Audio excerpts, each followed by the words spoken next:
Hello friends, आज discuss करेंगे UP DElEd fourth semester math में मॉक टेस्ट नंबर 2। इससे पहले मैंने कंप्लीट सिलेबस आपको पढ़ा रखा है। अगर आपने अभी तक अपने सिलेबस को कंप्लीट नहीं किया है तो आप जाइए, आपको वीडियो मिल जाएंगे फोर्थ सेमेस्टर की प्लेलिस्ट में। वहाँ से जो भी टॉपिक आपका वीक हो वो टॉपिक आप सॉल्व करके अपना कॉन्सेप्ट बिल्कुल अच्छे से क्लियर कर सकते हो।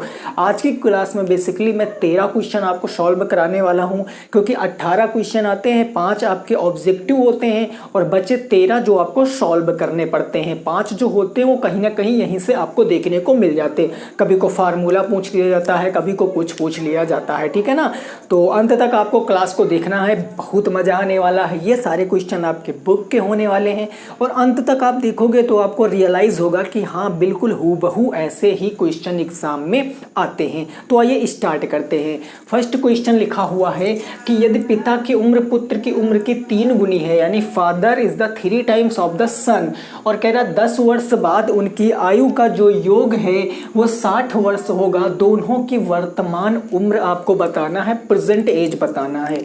दोस्तों देखो, इस क्वेश्चन को कैसे सॉल्व करोगे, मैंने इससे पहले क्वेश्चन बताया है और ये मोस्ट इंपॉर्टेंट क्वेश्चन है। एज रिलेटेड क्वेश्चन जरूर आपके एग्जाम में आते हैं।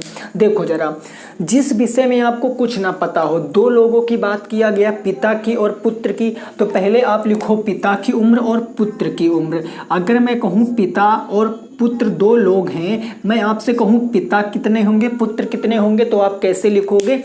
जिसके विषय में आपको कोई आइडिया ना हो, पता ही ना हो वो क्या होंगे, उनको आप x मान लो। तो हमें ये पता कि पिता की उम्र पुत्र की उम्र की 3 टाइम्स होगी।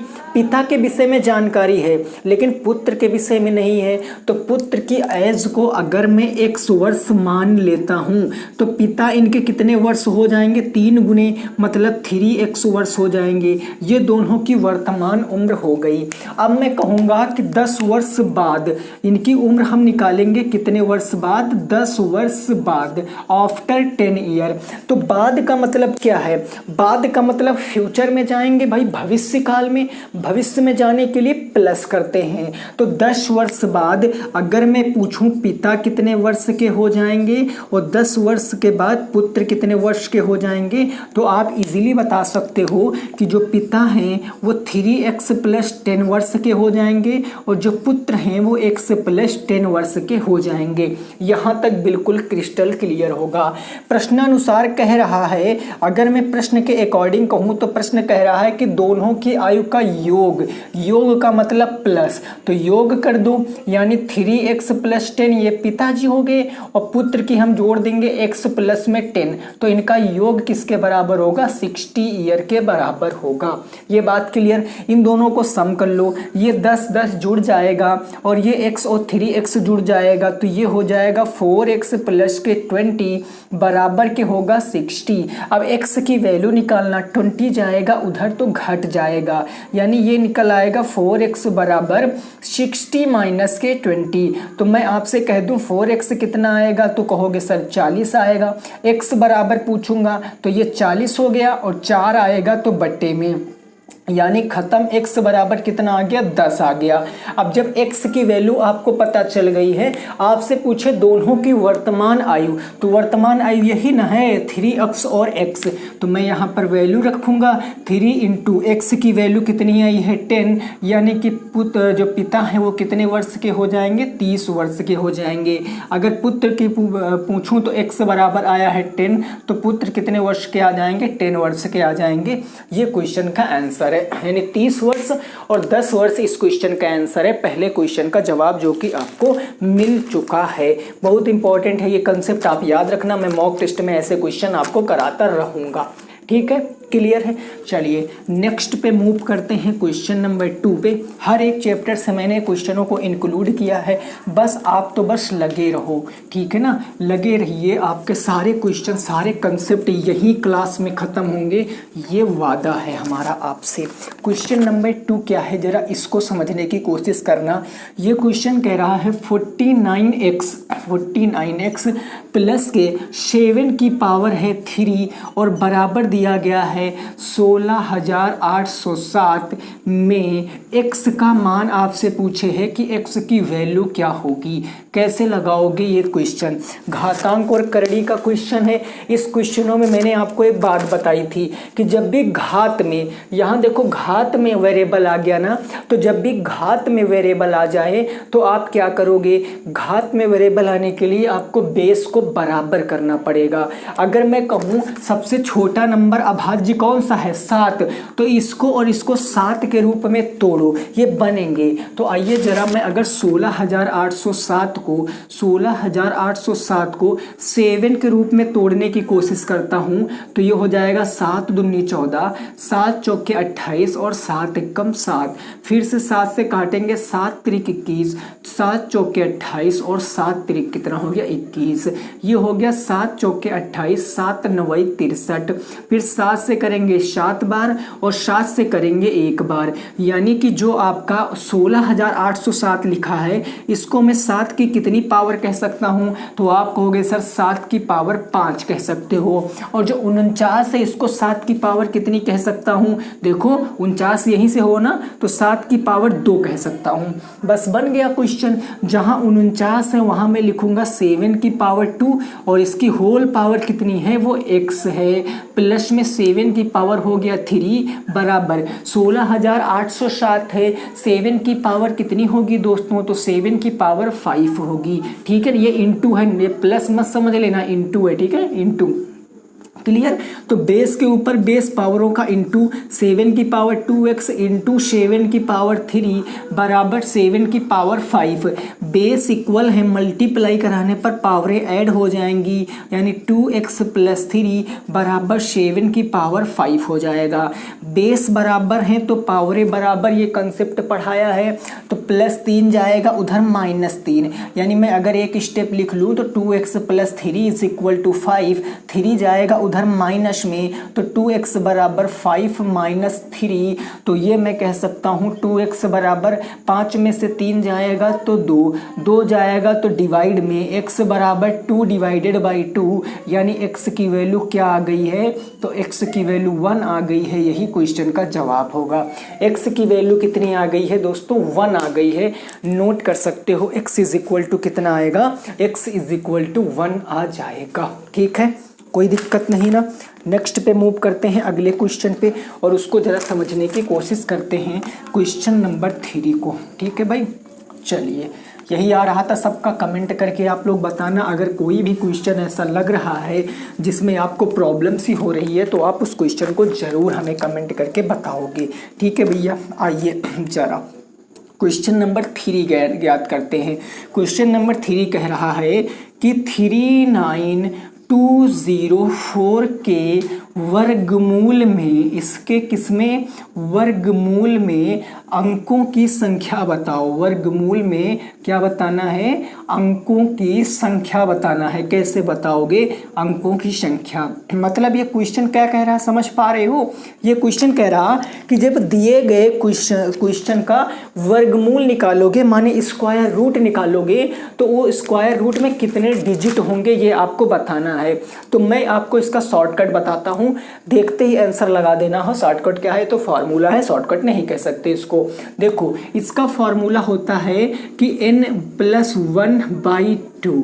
दूसरा फार्मूला होता है इसका n/2। ये फार्मूला कब लगता है, जब मैं आपसे कह दूं कि n क्या हो, जब n एक विषम संख्या हो। अगर n क्या है, एक विषम संख्या है, तो ये फार्मूला लगाएंगे, और जब n एक क्या होगा, सम संख्या होगा, तो ये फार्मूला लगाएंगे। अब सर n क्या होता है, n होता है नंबर ऑफ डिजिट। अगर मैं n की बात करूं तो n होता है अंकों की संख्या, अंकों की संख्या। अब सर अंकों की संख्या कैसे, तो यहाँ n, इस क्वेश्चन को देखो, क्वेश्चन की मैं बात करूं तो क्वेश्चन में कितने अंक हैं, कहोगे 1 2 3 4 5। क्वेश्चन में कितने हैं 5, यानी n की वैल्यू कितनी है तो 5 है। अगर n की वैल्यू 5 है तो ये तो एक विषम संख्या हो गई, ऑड नंबर हो गया। अब जरा बताओ ऑड नंबर है तो कौन सा फार्मूला लगाएंगे, ये फार्मूला लगाएंगे। तो यहाँ हो जाएगा कि संख्या अंकों का, जैसे मैं पूछूं अंक कितने होंगे तो अंक होंगे n प्लस 1/2, n की वैल्यू रखो 5 प्लस 1/2 यानी हो जाएगा 6/2। 2 से काटोगे तो कितने डिजिट होंगे सर, तो 3 डिजिट होंगे। 3 इस क्वेश्चन का आंसर आ गया, 3 इस क्वेश्चन का आंसर। लेकिन बाय द वे आपको ये नहीं माइंड में क्लिक कर रहा तो आप इसको फटाक से निकाल लेना। आप चाहे मल्टीप्लाई फैक्टर मेथड से निकाल लेना, चाहे आप डिवाइड मेथड से निकाल लेना। मैं डिवाइड मेथड से सिखाता हूँ। यहाँ है 39204, भाई पीछे से 2-2 के पेयर बनाएंगे, ये मैंने सिखा रखा है आपको। अब इसको क्या करेंगे, सॉल्व करेंगे। देखो पहला पेयर कितने का है, पहला पेयर है आपका 3 का, तो 3 का मतलब 1 1 1 क्लियर हो गया। 1 उठा के ऐड करोगे 2, 3 में से 1 जाएगा तो 2 बच गया। अगला पेयर 92, अब कितनी बार जाएगा भाई बताओ। अब 8 दूनी 16 और 8 28 64, ज़्यादा बार जा रहा है ना, हमें 2 लाना है, 2 से कम होना चाहिए। तो अगर मैं लिखूँ 25 पंचे 125, 26 7 बार देख लेते हैं ना। अगर मैं 27 को 7 से इंटू कराऊँ, 7 7 49, 4 7 दूनी 14, 4 कितना हो गया 18, ये तो ज़्यादा कम है। 8 बार करके देखते हैं, 28 इंटू 8, 8 28 64, 6 आ गया, 8 दूनी 16, 6 कितना हो गया 22 हो गया। 224 अभी भी ज़्यादा है तो 9 टाइम्स देख लेते हैं। 29 इंटू 9, 9 9 81, 8 आ गया, 9 दूनी 18, 8 कितना हो गया 26, 261 वो इसके पास आ गया। मैं कहूँ 9 बार जाएगा तो 9 बार मैंने किया तो कितना आ गया 261 आ गया। प्लस में कर दूंगा 9 तो 2 में से 1 जाएगा 1, 9 में से 6 जाएगा 3, और ये 9 9 18 और 2 1 कितना हो गया 3। ठीक है, अगला पेयर कितना है 04। अब कितनी बार जाएगा दोस्तों, अब मेरी समझ से तो 8 बार जाएगा, बाकी आप देखो मल्टीप्लाई करा के चेक करो। 8 28 हो गया 64, 6 आ गया, 8 28 64 6 70, 7 आ गया, 8 त्रिक 24, 7 कितना हो गया 31 हो गया। इस 8 को ऐड करो। अब ये देखो इसके वर्गमूल में कितने नंबर हैं, 1 2 3, यानी इसका आंसर क्या आएगा 3 डिजिट आ जाएगा। इसका आंसर क्या आएगा 3 डिजिट आ जाएगा। ये सारा मेथड मैंने आपको अच्छे से सिखा रखा।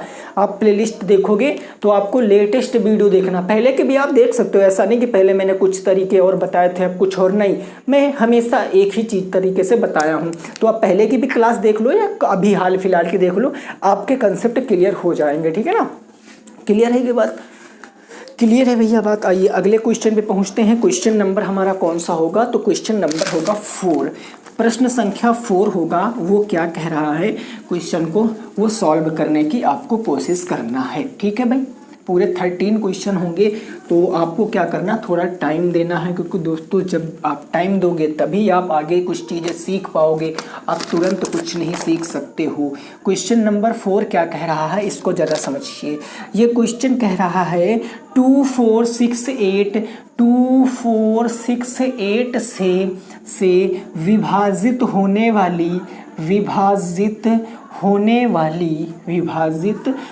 वाली छोटी से छोटी पूर्ण वर्ग संख्या बताओ। छोटी से छोटी क्या बताना है, पूर्ण वर्ग संख्या, परफेक्ट स्क्वायर संख्या आपको बताना है कि परफेक्ट स्क्वायर संख्या पूर्ण वर्ग संख्या क्या होगी। कैसे बताओगे इस क्वेश्चन को, ये बहुत इंपॉर्टेंट क्वेश्चन है, मतलब एक्सट्रीम लेवल का इंपॉर्टेंट है, क्योंकि आप में ये क्वेश्चन बनेगा ही बनेगा। क्योंकि 2 कंसेप्ट यहाँ लगते हैं, एलसीएम एचसीएफ दोनों चैप्टर में भी ऐसा क्वेश्चन आता है और ये वर्गमूल में भी ऐसा क्वेश्चन आता है। भाई छोटी से छोटी जब भी कभी बात करता है तो हमने आपको पढ़ा रखा फर्स्ट सेमेस्टर में भी सेकंड सेमेस्टर में भी, उस केस में हम क्या निकालते हैं, लघुत्तम समापवर्तक यानी एलसीएम निकालते हैं। तो दी गई नंबरों का एलसीएम निकालो, यानी 2468 का हम एलसीएम ऐसे निकालेंगे भाई इस तरीके से। तो 2 1 जा 2, 2 2 जा 4, 2 3 6, 2 4 जा 8, फिर 2 से काटेंगे तो 2 1 जा 2 हो गया, ये ये 3 कटेगा नहीं, 2 2 जा 4 हो गया। अगेन 2 से काटेंगे तो ये हो गया आपका 3 कटेगा नहीं, 2 1 जा 2 हो गया। फिर 3 से काटेंगे तो 3 1 जा 3 1 जा 3 1 आ गया। यानी हमारे पास जो फैक्टर आए हैं वो 2 इंटू 2 इंटू 2 इंटू 3 के आए हैं। अब ये इसका एलसीएम होगा, लेकिन आपको परफेक्ट स्क्वायर बताना है। परफेक्ट स्क्वायर का मतलब पूर्ण वर्ग, और कोई संख्या पूर्ण वर्ग क्या हो कब होगी, जब सारे क्या नाम जितने फैक्टर होंगे, सारे जो गुणनखंड होंगे उनमें क्या हो, 2 2 का पेयर बने, 2 2 का जोड़ा कंप्लीट होना चाहिए, मतलब इन बॉन्ड इनके बीच में होना चाहिए। तो देखो 1 तो 2 है, ये बुरा बैठा है मस्त, लेकिन 1 2 कम है तो इस 2 के लिए मैं 1 2 दे दूंगा। अब ये 2 कंप्लीट हो गया, 3 कम है तो 1 3 दे दूंगा, ये 3 हमारा कंप्लीट हो गया। इन सबको इंटू करा दो, आंसर आ जाएगा। 2 दूनी 4 दूनी 8 भाई, 8 त्रिक 24 दुना कितना हो गया 48, और 48 इंटू 3 कितना हो गया 48, इंटू 3 करोगे तो 3 अट्ठे 24, 3 चौके 12 भाई, 3 अट्ठे कितना हो गया 24, 3 अट्ठे हो गया 24 और 3 चौके 12 13 14 144। और आपको पता है 144 परफेक्ट स्क्वायर है किसका, 12 का। अगर 12 का स्क्वायर करोगे तो कितना आएगा 144 आ जाएगा। बात समझ में आ गई है। तो इस क्वेश्चन का जवाब कितना हो जाएगा, इस क्वेश्चन का जवाब हो जाएगा दोस्तों, वो हो जाएगा 144। ठीक है भाई, 144। क्लियर हो गई बात, कोई दिक्कत नहीं ना। आगे को बढ़ते हैं, नेक्स्ट 5 नंबर क्वेश्चन देखते हैं और उस क्वेश्चन को समझने की कोशिश करते हैं।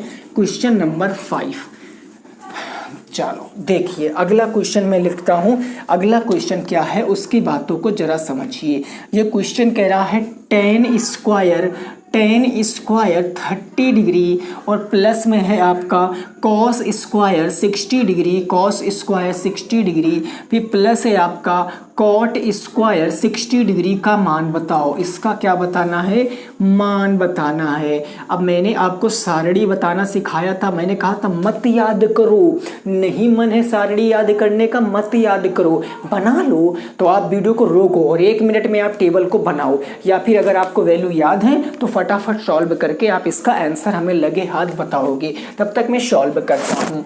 मैं कह दूं यार देखो tan 60 अंश tan 30 अंश का मान कितना होता है 1/√3। याद है ना, ये मैं मान कर चल रहा हूँ। तो इसका स्क्वायर है, मैंने स्क्वायर कह दिया। cos 60 डिग्री का मान कितना होता है 1/2, इसका स्क्वायर है तो इसका स्क्वायर कर दिया।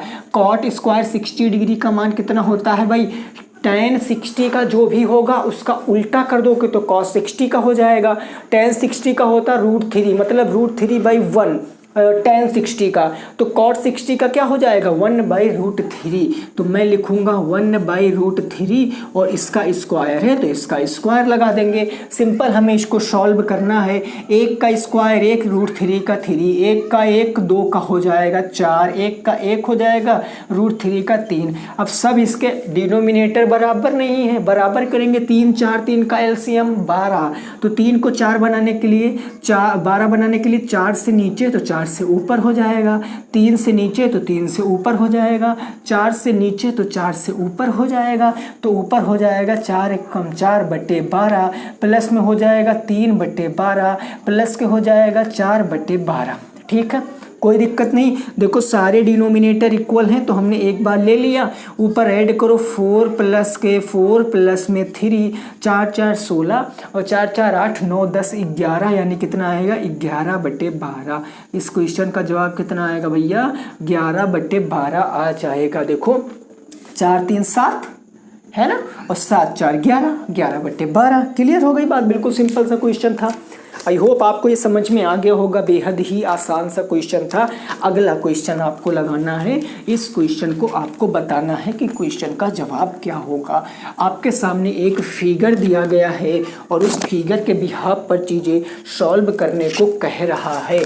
देखिए मैं आपके सामने फिगर बनाता हूँ, ये ऐसे फिगर दिया गया है और यहाँ कहा गया जो O है ये सर्कल का सेंटर है और ऐसे करके ये चीज़ दी गई है। इसका जो एंगल है वो 60 डिग्री दिया है। अब क्वेश्चन कह रहा है कि यदि O वृत्त का केंद्र है, यदि O वृत्त का क्या है केंद्र है, सर्कल है, और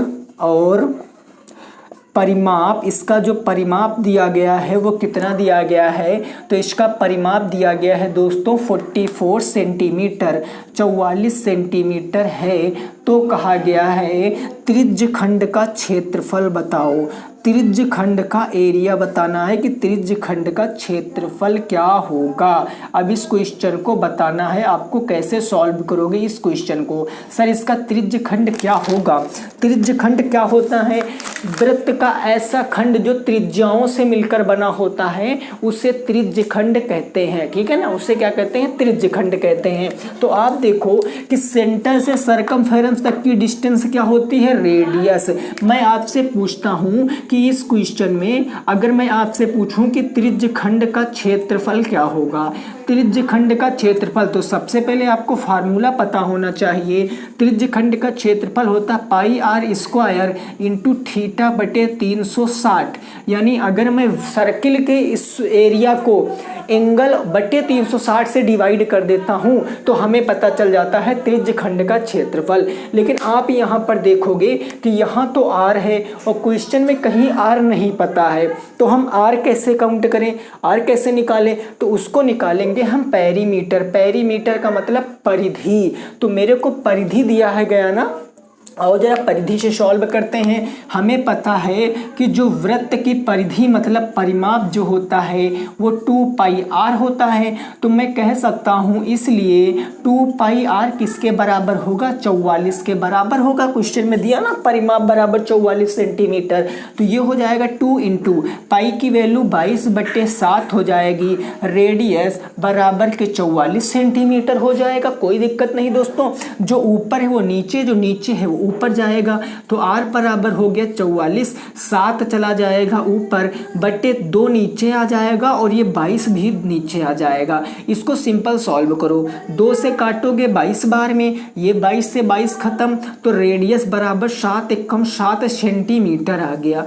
रेडियस कितना आ गया, 7 सेंटीमीटर आ गया, 7 सेंटीमीटर। रेडियस पता चल गई है, सिंपल यहाँ वैल्यू रखते हैं, इसको सॉल्व करते हैं। तो पाई की वैल्यू होती है 22/7, रेडियस हो गया 7 इंटू 7 इंटू एंगल, एंगल दोस्तों कितना है, तो है 60 डिग्री बटे कितना हो जाएगा 360। कैलकुलेशन करना है, 7 से 7 खत्म हो गया, 0 से 0, 6 से एक बार, 6 से 6 बार, ठीक है। 22 इंटू 7 करेंगे तो 154 आ जाएगा, 22 इंटू 7 154, और 154 का 1 से कराएंगे तो 1 ही रहेगा, बटे कितना आ गया 6 आ गया। भाई देखो 7 दूनी 14, 7 दूनी 14, 1 15, नीचे 6, इसको सॉल्व कर लो, 6 दूनी 12, कितना बच गया 3 34, 6 पंचे 30, 4 बच गया 40, 6 चाह के 36, आगे बढ़ता जाएगा। तो बस इतने पे ही रुक जाओ, 25.66 सेंटीमीटर स्क्वायर क्या होगा, इस क्वेश्चन का आंसर होगा 25.66। या आप अगर पेपर में इतना भी लिख कर आ जाते हो तो ये भी सही है। जब भी कभी non repeating non terminating number बने जो आपका चलता जाए, कभी रुके ना, तो आप उसका आंसर फ्रैक्शन में भी दे सकते हो। ये डोंट माइंड, मतलब ये चिंता मत करना कि क्या गलत है, कितने डिजिट लिखूं, या पॉइंट में देना चाहते हो तो आप मिनिमम 1 डिजिट और मैक्सिमम पॉइंट के 2 डिजिट तक आपको रोक देना है पॉइंट को, जब वो बार बार बढ़ता चला जाए, ठीक है ना। तो याद रखना इस बात को। नेक्स्ट मूव करते हैं अगले क्वेश्चन पे और उस क्वेश्चन को सॉल्व करने की कोशिश करते हैं। अगला क्वेश्चन क्या कह रहा है उसकी जरा बातों को समझेंगे। क्वेश्चन नंबर कौन सा होगा हमारा, वो क्वेश्चन नंबर होगा 6, ठीक है, क्लियर है। यहाँ से क्वेश्चन आने के इस बार ज़्यादा प्रोबेबिलिटी है, चांस है, क्योंकि ये क्वेश्चन थोड़ा सा, ये चैप्टर ना कैलकुलेटिव होता है। तो क्वेश्चन के आंसर तभी आप दे पाओगे जब आपके कंसेप्ट बिल्कुल क्लियर होंगे। कंसेप्ट जब तक क्लियर नहीं होंगे तब तक आप फिर थोड़ा बहुत हिचकिचाओगे आंसर देने में। क्वेश्चन नंबर 6 की बात करते हैं। तो क्वेश्चन नंबर 6 में आपको एक सर्कल दिया है, मैंने सर्कल बना दिया, सर्कल का सेंटर दिया गया है O, ठीक है सर, ऐसे लाइन खींच दी गई है, ओके। उसके बाद यहाँ आपके सामने एक एंगल बनाया गया है, ऐसे करके एक एंगल बनाया गया, फिर ऐसे है लाइन, फिर ऐसे है लाइन, ये तीनों एक ही पॉइंट पर मीट कर रहे हैं। इसका नाम दिया गया है P, क्यू और फिर दिया गया है आर, फिर दिया गया है एस। आपको कौन सा एंगल, आपको ये वाला एंगल दिया है ना भाई, नहीं ये वाला एंगल आपको 30 डिग्री दिया है। देन इधर आपको ये एंगल, ये एक्स दिया है और ये आपको वाई दिया है। तो आपसे पूछे है एक्स प्लस वाई का मान क्या होगा। और क्वेश्चन में ये भी दिया गया है, ये क्वेश्चन की लाइन है कि यदि पी क्यू आर एस एक साइक्लिक क्वाड्रिलेटरल हैं, मतलब एक चक्रीय चतुर्भुज हैं, तो आपसे कहा गया है कि तो x प्लस वाई का मान बताओ। इंडिविजुअल अलग अलग नहीं बताना है, x प्लस वाई का मान बताओ। अब मैं आपको बताऊं, ये क्वेश्चन आपके उसमें पेपर में आया हुआ क्वेश्चन है और इस क्वेश्चन को पता है आपकी बुक में ऐसे सॉल्व किया गया है जटिलता के साथ। लेकिन मैं कहता हूँ इस क्वेश्चन का देखते ही आंसर लगा दो अगर आपने हमारी क्लास को देखा है। कैसे? चक्रीय चतुर्भुज में क्या एक प्रॉपर्टी होती है जो बहुत फेमस होती है। चक्रीय चतुर्भुज में जो आमने सामने के एंगल होते हैं, ये और ये एंगल, ये और ये एंगल, आमने सामने के एंगल का सम कितना होता है? 180 डिग्री हो जाता है। तो सीधे बताओ, ये 30 है तो ये 150 होगा। अब ये ट्रायंगल है पूरा 150, तो 150 180 से घटाओगे तो x प्लस वाई 30 डिग्री आ जाएगा। लेकिन कैसे दिया गया है वो मैं आपको बताता हूँ, ठीक है, जरा समझो। देखो दोस्तों, यहाँ पर जो O है ये क्या है? सेंटर है, केंद्र है। और केंद्र क्या करता है? दो इक्वल पार्ट में सर्कल को डिवाइड कर देता है, तो ये हाफ सर्कल बनेगा। तो आप यहाँ पर इतना देख रहे हो, इतना ऑब्जर्व करना जो मैं लिख रहा हूँ कि एंगल पी आर क्यू बराबर क्या 90 डिग्री होगा। यहाँ देखो पी आर क्यू माने कौन सा एंगल? पी आर क्यू, ये वाला एंगल 90 डिग्री होगा। क्यों होगा? क्योंकि भैया मैंने पढ़ाया है कि अर्धवृत्त में बना एंगल कितने डिग्री होगा? अर्धवृत्त में बना कोण हमेशा 90 डिग्री का होता है, ये बात आपको याद रखना है। अर्धवृत्त में बना कोण हमेशा 90 डिग्री का होगा। अब अगर ये 90 डिग्री हमारा आ गया है भाई, ये 90 डिग्री है, ये 30 डिग्री है, तो ये एंगल हम कैसे फाइंड करेंगे? तो इस एंगल को फाइंड करने के लिए हम लिखेंगे कि त्रिभुज पी आर क्यू में, त्रिभुज पी आर क्यू भाई, त्रिभुज के तीनों अंतः कोणों का योग 180 डिग्री। तो एंगल P प्लस में एंगल R प्लस में एंगल Q बराबर 180 डिग्री होगा। तीनों की वैल्यू रख दो। P हमें नहीं पता तो P निकालेंगे। R क्या दिया है? 90 डिग्री, हमने अभी निकाला सर R, ये देखो। Q हमें पता है 30 डिग्री है बराबर 180 डिग्री। तो अगर मैं एंगल P आपसे पूछूं तो 9 3 12 120 बराबर 180 डिग्री। 120 जाएगा माइनस में, तो एंगल P बराबर कितना आएगा? 180 माइनस में 120, यानी एंगल P कितना आएगा? 60 डिग्री। ओहो, एंगल P कितना आ गया? 60 डिग्री। लेकिन ये भी नहीं पूछा था हमसे भाई, हमें कितना पता है? ये एंगल आ गया। देखो दोस्तों, इसी को कहते हैं क्वेश्चन की बखिया उधेड़ देना।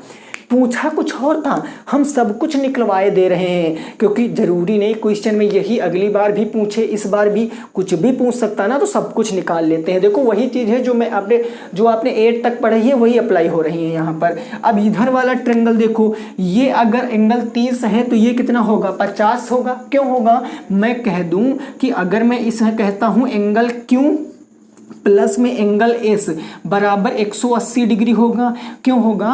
क्योंकि ये रैखिक युग्म है। रैखिक युग्म मतलब ये अंतः कोण है आमने सामने के चक्रीय चतुर्भुज जिनका सम 180 डिग्री होता है, ये और ये। तो एंगल S हम यहाँ से निकाल सकते हैं। एंगल क्यों दिया है? 30 डिग्री। एंगल क्यों है 30 डिग्री प्लस एंगल S बराबर 180 डिग्री। 130 जाएगा माइनस में, तो एंगल S आ जाएगा 180 माइनस 30 डिग्री, यानी एंगल S कितना आ जाएगा? 150 डिग्री। यानी ये जो एंगल है दोस्तों, ये कितना आ गया? 150 डिग्री आ गया है ना। अब आप इस त्रिभुज को देखो, आपको त्रिभुज मैं यहाँ लिख रहा हूँ, जरा गौर से देखना। मैं लिख रहा हूँ त्रिभुज PSR में कौन सा त्रिभुज, ये वाला त्रिभुज। यहाँ पर एंगल P प्लस में एंगल S प्लस में एंगल R, एंगल के तीनों इंटीरियर एंगल का सम 180 डिग्री होता है। एंगल P है x डिग्री, एंगल S आ गया 150 डिग्री और R है y डिग्री बराबर 180 डिग्री। 150 जाएगा माइनस में, यानी x प्लस y आ गया 180 डिग्री माइनस 150 डिग्री, यानी x प्लस y की वैल्यू मैं पूछूं तो कितना आ गया, 30 डिग्री आ गया। x प्लस y कितना आ गया, 30 डिग्री। ये 30 डिग्री आ गया। आपसे पूछे था ना x प्लस y इंडिविजुअल अलग अलग वैल्यू नहीं पूछे था, टुगेदर एक ही में इनकी वैल्यू पूछा था कि x प्लस वाई कितने डिग्री होगा, तो x प्लस वाई 30 डिग्री होगा इस क्वेश्चन का सही जवाब। इस क्वेश्चन का सही जवाब आ गया भाई, नोट कर सकते हो। नेक्स्ट अगले पे मूव करते हैं क्वेश्चन नंबर 7 पर। यहाँ तक बात बिल्कुल क्लियर हो गई होगी, बिल्कुल आसान क्वेश्चन था और मैंने इसको बताया भी कि विद इन सेकेंड आप इसको कैसे कर सकते थे, तो ये सब आपको करने की ज़रूरत नहीं थी। अगर ऑप्शन में ऐसा क्वेश्चन आएगा तो आप उसको कर लेना, ठीक है ना भाई। चलिए नेक्स्ट देखते हैं क्वेश्चन नंबर 7 और उसको सॉल्व करने की कोशिश करते हैं। ये क्वेश्चन कह रहा है कि x प्लस के y बराबर आपको 6 दिया गया है और x माइनस वाई बराबर 4 है। इसको कहा गया को प्रतिस्थापन विधि से सॉल्व करना है। प्रतिस्थापन विधि, देखो जिस विधि का प्रयोग करेगा उसी विधि को आपको लगाना है, अदरवाइज फिर नंबर आपके कट जाएंगे। जिस मेथड का प्रयोग करना को कह रहा है। प्रतिस्थापन का मतलब एक की वैल्यू निकालो दूसरे में स्थापित कर दो। तो कैसे सॉल्व करेंगे, ये जो x प्लस वाई बराबर 6 है इसको इक्वेशन नंबर 1 मानते हैं। ये जो x माइनस वाई बराबर 4 है इसको इक्वेशन नंबर 2 मानते हैं। किसी भी एक इक्वेशन से चल लो। मैं चलता हूँ समीकरण 1 से। समीकरण 1 हमारे पास क्या है, x प्लस वाई बराबर 6। y को अगर मैं उधर भेज दूं तो x इज इक्वल टू क्या 6 माइनस वाई होगा। इसका इक्वेशन नंबर में 3rd नाम दे देता हूं। अब इसकी वैल्यू आप किस में पुट करोगे, यही समझने वाली बात है। तो समीकरण 3 का जो मान है, इक्वेशन 3rd की जो वैल्यू 1 से चले हो उसमें नहीं पुट करना, जिसको आपने नहीं सॉल्व किया है, यानी समीकरण 2 में रख दो। समीकरण 2 में रखने पर अब जब समीकरण 2 देखो क्या है, x माइनस वाई बराबर 4 है। अब आप x बराबर 6 माइनस वाई रखोगे, 6 माइनस वाई बराबर 4, 6 जाएगा माइनस में, माइनस 2y बराबर 4 माइनस के 6, यानी जब मैं इधर कहूँगा तो माइनस के आपका 2y बच गया, माइनस 2y बराबर इधर 6 माइनस 4 माइनस 6 माइनस के बच गया 4। y बराबर देखो भैया ये -4 है, नीचे आएगा -2, माइनस से माइनस कैंसिल, तो y इज इक्वल टू कितना आ गया, अरे बोलो y इज इक्वल टू 2 आ गया। अब y एक वैल्यू पता चल गई, दूसरे को मान पता करने के लिए समीकरण 3 में रख दो। तो इसकी वैल्यू आप कहाँ रखोगे, समीकरण 3 में प्रतिस्थापित करने पर या रखने पर। समीकरण 3 क्या था, तो समीकरण 3 था x बराबर 6 माइनस के 2, x बराबर 6 माइनस 2 कितना आ जाएगा, तो सीधा 4 आ जाएगा, यानी x की वैल्यू 4 आ गई, y की वैल्यू 2 आ गई। यही इस क्वेश्चन का आंसर है। 4 और 2 इस क्वेश्चन का सही जवाब है, नोट कर सकते हो। नेक्स्ट मूव करेंगे क्वेश्चन नंबर 8 पर और उसको लगाने की कोशिश करेंगे। प्रश्न संख्या 8, ठीक है। देखो ये इंपॉर्टेंट, सारे इंपॉर्टेंट क्वेश्चन हैं और कुछ तो पिछले साल पूछे गए हैं, तो मैं लगभग वो सारे क्वेश्चन आपको करा दूंगा मॉक टेस्ट के थ्रू। बस आप अगर निरंतर लगे रहे तो डेफिनेटली इस बार 25 बाई 25 आएंगे। बस इससे आप निश्चिंत होकर पढ़ाई कीजिए। क्वेश्चन नंबर 8 कुछ इस तरीके से है। क्वेश्चन कह रहा है एक्स स्क्वायर माइनस के 14x प्लस में 49, इसके गुणनखंड करने हैं, इसके क्या करने हैं दोस्तों, फैक्टर करने हैं। तो फैक्टर कैसे करोगे, ये द्विघात बहुपद है और द्विघात बहुपद के क्वेश्चन कैसे होते हैं भाई, a बराबर a क्या होता है, एक्स स्क्वायर का गुणांक, कोफिशिएंट ऑफ एक्स स्क्वायर, तो ये 1 आ गया। b क्या होता है, x का कोफिशिएंट मतलब x का गुणांक -4। c होता कांस्टेंट वैल्यू जो होती है वो हो गया 49। पहला स्टेप होता है a इंटू सी, मतलब 1 इंटू 49 करोगे तो कितना आएगा 49। अब इसके ऐसे फैक्टर करने होते हैं कि b के रूप में नंबर आना चाहिए। 49 का कौन सा होता है 7 इंटू 7, भाई 7 7 जा 49, हमें माइनस में 14 लाना है तो -7 तभी ना -14 होगा, यानी इसके फैक्टर कौन से वर्क करेंगे -7 और -7। अब हम इसको सॉल्व कर लेंगे, यानी सबसे पहले एक्स स्क्वायर हमारा एज इट इज रहेगा। 14x को मैं -7x प्लस के 49 कह सकता हूँ, बिल्कुल। दो दो के पेयर बना के इसमें कॉमन ले लो, दोनों में कॉमन x की छोटी पावर कॉमन, तो x कॉमन ले लिया, यहाँ बचा x -7 माइनस का 7। याद रखना जब माइनस में कॉमन लेंगे तो ब्रैकेट के अंदर का सिंबल बदल जाता है। -7 कॉमन लिया तो x माइनस के 7। अब दो टर्म है, एक इधर वाली टर्म एक इधर वाली टर्म, दोनों में कॉमन क्या मिल रहा है x -7। बचा क्या सर x ये और -7 ये, तो दोनों एक ही चीज है, तो मैं लिख सकता हूँ x -7 का होल स्क्वायर, ये इसका फैक्टर हो गया। x -7 का होल स्क्वायर ये फैक्टर हो गया। अगर एक ही चीज ना आते तो बस इतना ही लिख देते, यही आंसर होता, लेकिन दोनों एक ही चीज आ गई तो उसका होल स्क्वायर कर दिया, ये आ गया क्वेश्चन का सही जवाब। इसके ऊपर भी मैंने वीडियो बनाई है, आप देख सकते हो, आपका कंसेप्ट क्लियर हो जाएगा। ठीक है, क्वेश्चन नंबर 8 आपके समझ में आ गया होगा। आइए बढ़ते हैं क्वेश्चन नंबर 9 की तरफ और उसको ज़रा सॉल्व करने की कोशिश करते हैं। क्वेश्चन नंबर 9 क्या कह रहा है उसको ज़रा समझिए। क्वेश्चन नंबर 9 कह रहा है कि क्या आपको बताना है, चेक करना है कि क्या 3125 पूर्ण वर्ग है, परफेक्ट स्क्वायर है, ये आपको चेक करना है। ये बहुत इंपॉर्टेंट क्वेश्चन है, मोस्ट इंपॉर्टेंट है। क्यों? क्योंकि ऐसा क्वेश्चन आपके पेपर में बन सकता है।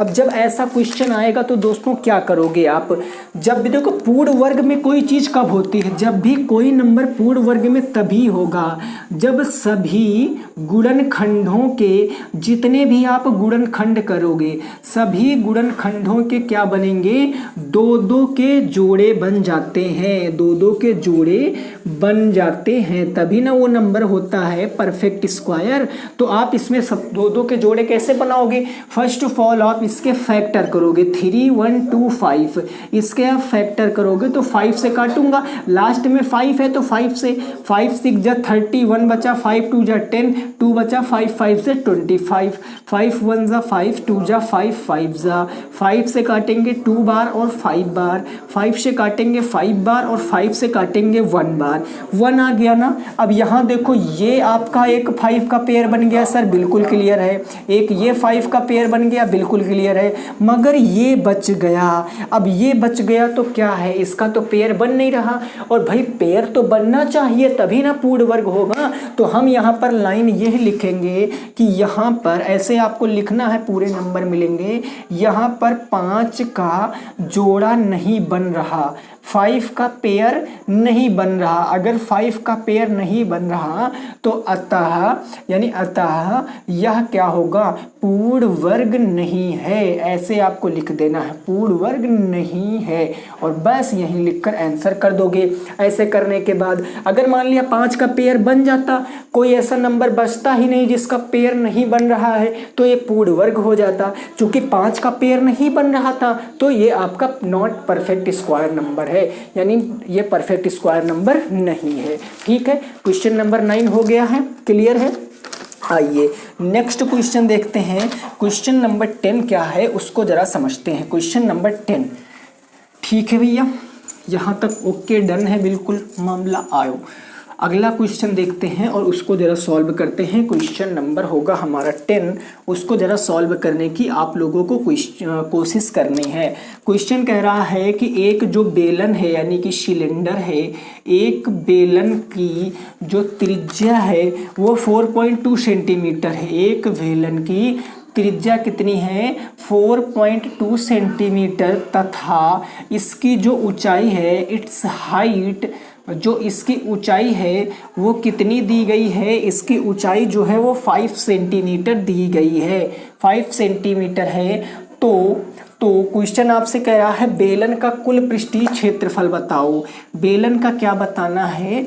बेलन का कुल पृष्ठीय क्षेत्रफल, कुल पृष्ठीय क्षेत्रफल आपको बताना। टोटल सरफेस एरिया क्या होगा, जरा बताओ इसका टोटल सरफेस एरिया क्या होगा। कैसे आप बताओगे? तो आपको पता है कि बेलन के मैं सारे फार्मूले एक बार रिकॉल कर देता हूँ। बेलन का वॉल्यूम क्या होता है? आयतन। तो आयतन होता पाई आर स्क्वायर एच। बेलन का टोटल सरफेस एरिया क्या होता है? वो होता है 2 पाई आर ब्रैकेट में एच प्लस में आर। बेलन का सी एस ए मतलब कर्व सरफेस एरिया, वक्र पृष्ठीय क्षेत्रफल, वो होता है 2 पाई आर एच। बस यही चीज आपसे पूछे क्या है? Total surface area. उसके लिए रेडियस पता होना चाहिए, हाइट पता होना चाहिए। तो हमें देखो यहाँ पर रेडियस भी गिवन है कितनी? 4.2 सेंटीमीटर। हमें यहाँ पर हाइट भी गिवन है कितनी है? तो हाइट है 5 सेंटीमीटर। तो बस हम टीएसए लगाएंगे भाई। टीएसए का मतलब टोटल सरफेस एरिया माने कुल पृष्ठीय क्षेत्रफल, वो होगा 2 पाई आर ब्रैकेट में एच प्लस के आर। यही तो होता है। यहाँ वैल्यू रख दो, वैल्यू रखोगे 2 इंटू पाई की वैल्यू हो गई 22/7। रेडियस है 4.2, देखो 4.2 ब्रैकेट में एच कितना है 5 प्लस में 4.2 हो जाएगा। 7 से काट दो, 7 छंग 42 पॉइंट के 6 टाइम्स में, यानी ये हो गया 22 दूनी 44 इंटू के 0.6 इंटू के 5 4 9 पॉइंट के 2। जब इसको इंटू कराओगे तो 6 चौके 24, 6 चौके 24, 25 26 पॉइंट, एक डिजिट पहले तो एक डिजिट पहले इंटू कितना आ जाएगा 9.2 आ जाएगा। इसको आप मल्टीप्लाई करा लो 26.4 इंटू के 9.2, 2 चौके 8 हो गया, 2 छंग 12, 2 दूनी 4 1 5, 9 चौके हो गया 36, 3 आ गया, 9 छक 54, 54 में 3 जोड़ेंगे तो 57 हासिल, 5 9 दूनी 18, 2 18 2 20, 3 कितना हो गया 23। इनको ऐड करोगे तो 8 आ गया, 6 2 8 आ गया, 7 5 12, 3 1 4 और ये 2 हो गया। अब पॉइंट कितने डिजिट पहले लगाए? एक डिजिट यहाँ एक डिजिट यहाँ, मिला के 2 डिजिट पहले, यानी कितना आया 242.88। आंसर आएगा 242.88 सेंटीमीटर था, तो सेंटीमीटर स्क्वायर इस क्वेश्चन का सही जवाब हो जाएगा। 242.88 सेंटीमीटर स्क्वायर राइट आंसर हो जाएगा। ये चीज़ें आपको पता होनी चाहिए। जिस भी चैप्टर का मैं क्वेश्चन लेकर आऊँगा, इसमें जिस भी टॉपिक का, चाहे वो सिलेंडर हो, क्यूब हो, क्यूबाइड हो, स्फेयर हो, कोन हो, कुछ भी हो, मैं उसके सारे फार्मूले बता दूंगा। 2-3 बार लिखूंगा, साथ में आप भी लिखेंगे तो आपको याद हो जाएगा। ठीक है, ओके हो गई बात। ओके की रिपोर्ट एकदम डन। चलो नेक्स्ट क्वेश्चन नंबर 11, प्रश्न संख्या 11 देखते हैं क्या कह रहा है। उस क्वेश्चन को लगाने की कोशिश करेंगे। Question number 11